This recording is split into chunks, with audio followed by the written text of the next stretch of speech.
हज़रत हकीम लुकमान रहमतुल्लाहि अलैहि की औरतों को 5 नसीहत करना।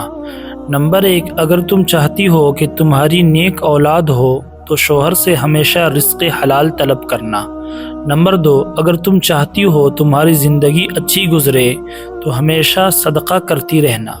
नंबर 3, अगर तुम शोहर के घर में खुश रहना चाहती हो तो गैरों की बातों पर ध्यान न देना।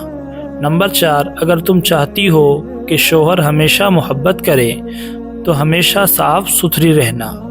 नंबर 5, अगर तुम चाहती हो कि मेरा घराना सबसे बेहतर हो तो बच्चों की अच्छी तरबियत करना।